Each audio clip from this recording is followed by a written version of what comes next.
When you hear of state employees running up their credit card to go to Hawaii and other things, how can they get away with that? Well, simply, there is no one at the top of the ladder that handles cash management that is saying to each state agency, show me your procedures and are you following them? And that is something I believe I can bring to the table, because understanding financial systems, especially from a private sector perspective, I have corporations set up checks and balances, I have restaurants, I have all kinds of service industries. I understand what it takes to set up a checks and balance system for money management. That is something that many people who have had that role of state treasurer, they do not have that background. Currently, we have an attorney there, one that worked in the Attorney General's office. Before that, we had State Treasurer Dwayne Davidson, who was excellent. He was a public sector treasurer, and he brought a lot of great ideas. Dwayne Davidson has supported me, endorsed me, and we've had some wonderful talks about what can be done in the treasurer's office.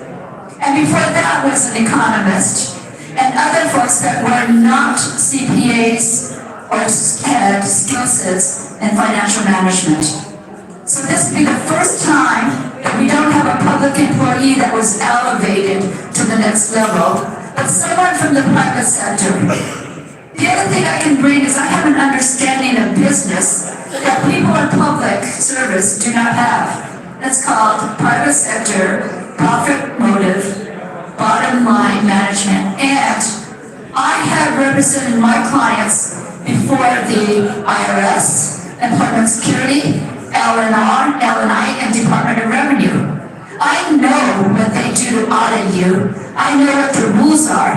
And I also know that when laws are passed, the impact on a small business. Because when those laws are passed, like the direct destination sales tax, it was me that my clients came to and said, how do I implement this law? So what better person to have that perspective as state treasurer, as someone who truly understands business systems and can bring that expertise at the top of the ladders to state treasurer. When you go out and talk about who to vote for, because people will be asking you that question, tell them money is not party line. And therefore, the position of state treasurer should not be party line. It is about someone who understands the systems of money. And therefore, I'm hoping you can sway that swing voter that says, I need someone to trust my money because I don't want my money going to Nigeria. And to kind of convince them. And I want to hear some voice. When it comes to money and security, it's your retirement plan. It's making sure that people that you suspect are cheating, which are state officials or government employees, and some of them are because of that Visa card that they're overusing. Would you want someone to check on that? And that is something I can do. So please vote for Sharon Hannick. Tell your friends to vote for Sharon Hannick. And if you, as a county, I am looking for endorsement from all 39 counties. If I don't have it yet, and there's something I need to do, I will go and I'll be sending out some emails. Some counties, I believe, have endorsed me, but I didn't know it. I just found out tonight. And Benton County, yes, thank you. And I also have yard signs. I've got a ton of yard signs in my van tonight. I will not be here tomorrow, but let me know, and I can bring in some yard signs and give them to you tonight. Or you can leave them in the room if you don't want to carry them around to your hotel room tonight. But let me know, because tonight I do have a bunch of information, yard signs, flyers, and most important, envelopes that I can hand out to you so that you can give them back to me filled. Thank you. Republicans are responsible. Let's hear it. Ferry County, I won Ferry County. Ellen's endorsed me too. There we go. So looking forward to sharing with you Deb in that race. I mean, she is really the right person to watch the purse strings of the state. Next up, we're going to hear from Matt Hawkins, who's running for state auditor, a position that really should be the transparency czar of our state government and hold state agencies accountable for how they spend your tax dollars. And Matt's got the right attitude to get that done. Matt Hawkins for state auditor.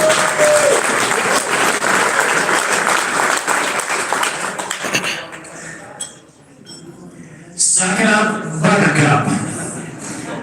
That is what I tell my kids when times get tough. Party endorsements are nice. Making it through primaries is better.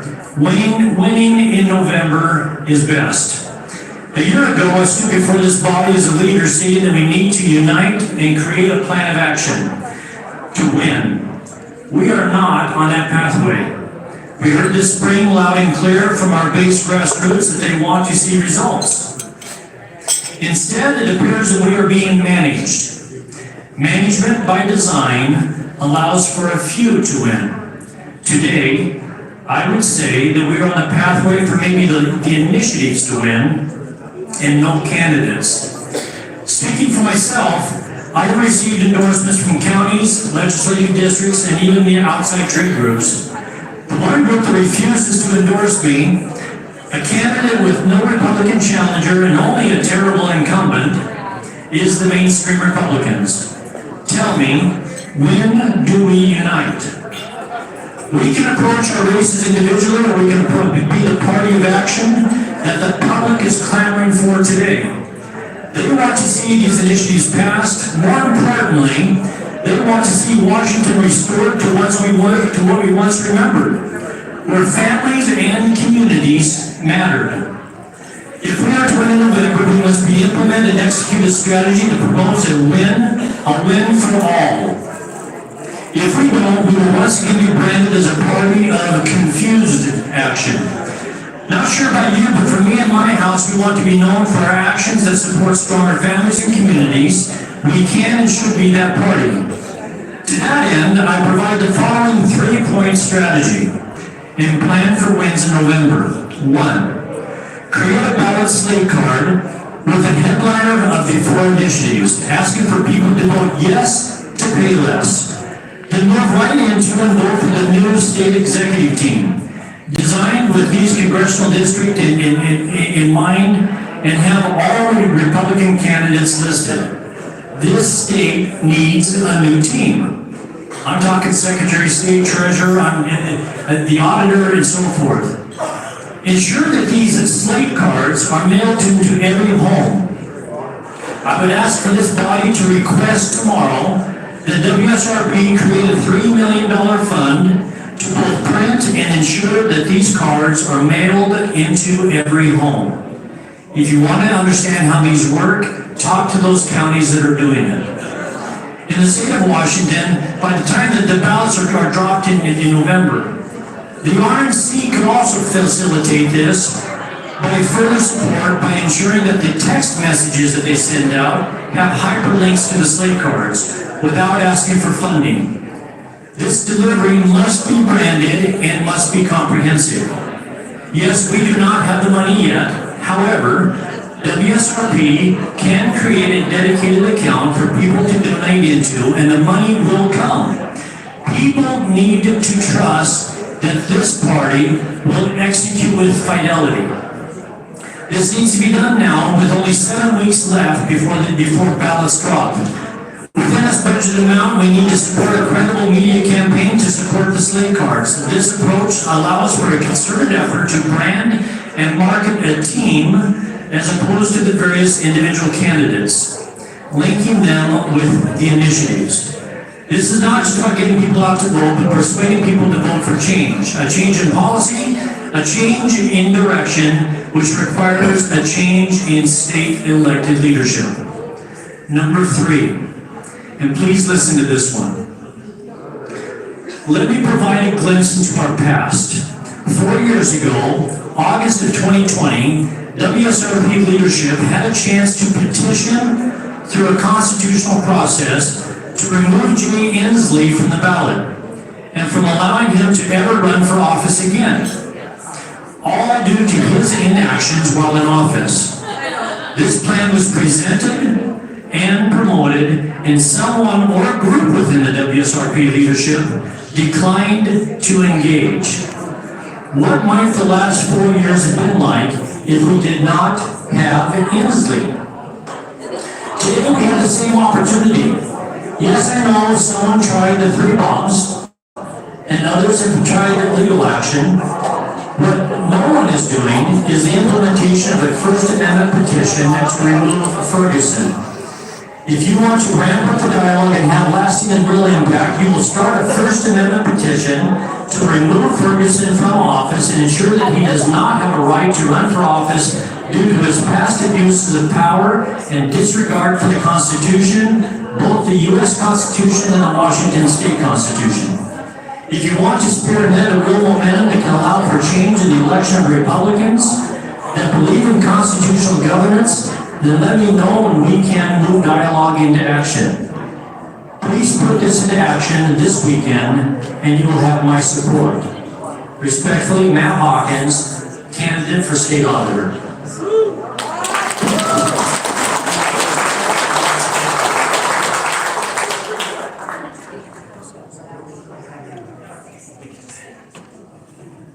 A couple years ago, somebody running for state auditor, a previous candidate said, they really think state auditor should be called state inspector general. And I think that gets to what that position could be in the right hands. The watchdog for government efficiency at the state level. It's an underutilized position. And I think we could do a lot better with it. Now, our last speaker tonight is our candidate for the office of the Superintendent of Public Instruction, the K-12 school superintendent, and he's got a very interesting race on his hands. It was a contended 3-way primary, and David Olson is going to the final, going to the general election in November, and the numbers are there for Olson to assemble a majority in this race. And remember, it is a non-partisan race, technically. It's the one statewide that is non-partisan. And so Olson, while he has our endorsement, our support, really is running as a reformer of our K-12 school system and someone who will raise the performance standards in our public schools. And that's a message that crosses party lines. So, David Olson, take it away.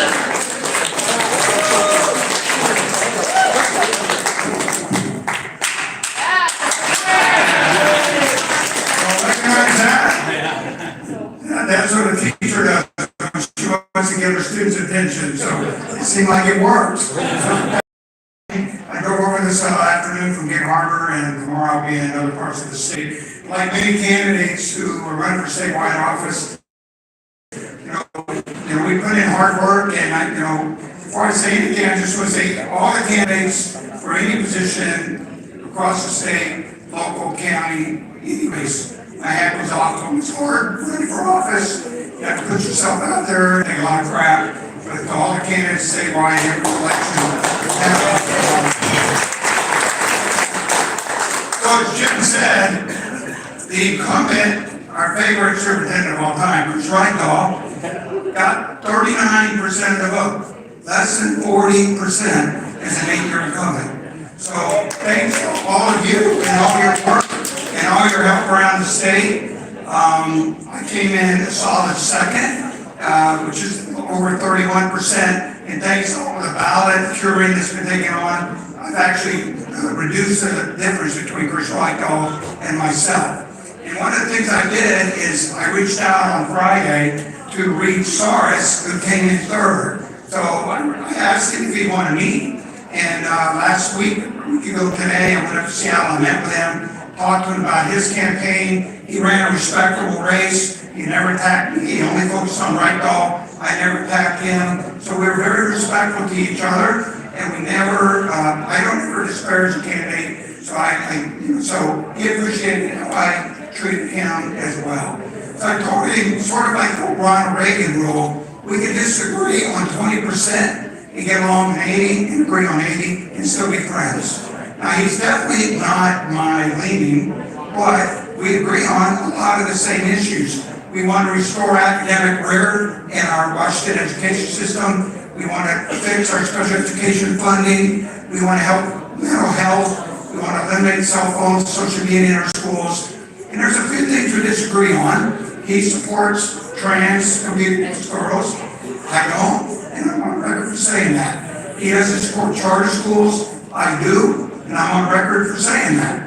The Seattle Times a month ago came out and said, we need more charter schools. So they came out with a really good article on Monday. They admitted that their endorsed candidate didn't make it. Reed Sarsgate would raise $420,000 in the primary.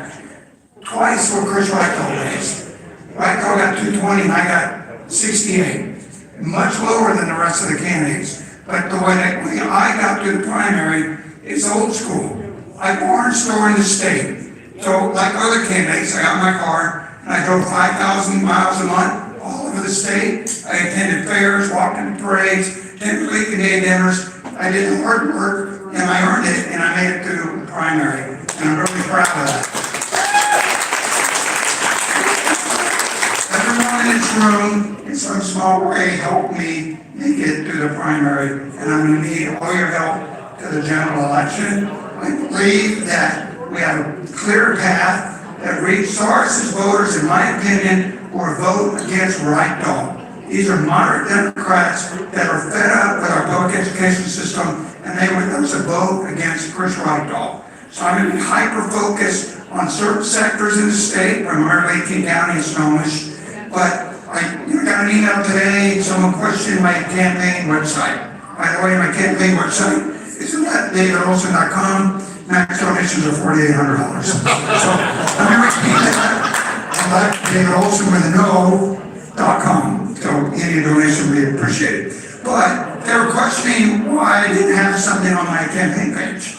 So what I will do is say, I am, as Jim said, running a nonpartisan race. I've been very, very careful to stay nonpartisan and have nonpartisan message. And so I would ask that you show me some grace on what you might see on my campaign page, because I've been talking to teachers, superintendents, and even union members about what they don't want to see on my page, that it would not require me to give up my values or my morals or what I believe in. There are small tweaks that might be helpful for someone that might be sitting on a fence on whether to vote for me. Again, it's nothing that I will feel bad about in the morning that I changed. They're just small little things. I made a plea to the teachers in the state, and it's a simple plea, and I said, oh, we don't have to clap again, but it just said, note that right dog has a WA endorsement. But to the teachers and staff in the education system in our state, I said, you all can think for yourselves and you all can decide for yourselves. And I said, if you as individuals believe that we need a change in our public education system, which I believe everyone in this room does, please consider me, okay? And that's, I made a plea to the teachers, okay? It's not gonna go over with all of them, but the Seattle Times on Monday acknowledged that their candidate didn't make it through. They said, if you are happy with your neighborhood school, which many people that I've talked to in our state don't, including Democrats, are not happy with schools. And they said, if you aren't, consider David Olson. And they actually gave a very nice write-up for me in the Seattle Times. If you haven't seen it, look it up. And I wrote it up, so I'm very happy about that. So I will have to interview again with the Seattle Times, with Reichel to win their endorsement, but I think I'm in a solid position to get it. And I asked Reed Sars if he would support my campaign. This week he's on vacation with his family, and I believe 50-50 that he'll support my campaign. And so I'm just going to leave that at that. But I met with him for an hour. We had a very good discussion. So I'm ready to do the hard work between now and November. I believe that I will be your next superintendent of schools, and with your help, I know that I'll get there. Thank you very much.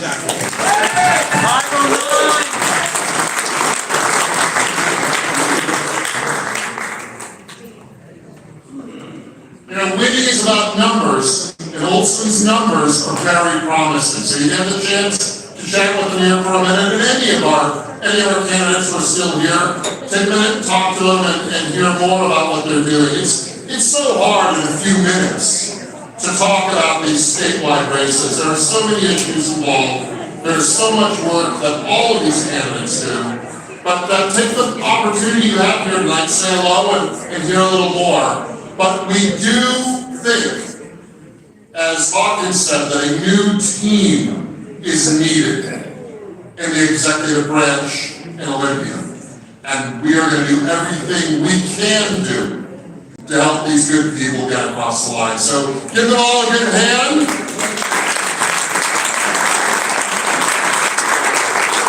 And enjoy yourselves, and we will see you bright and early in the morning, ready to win. Good night.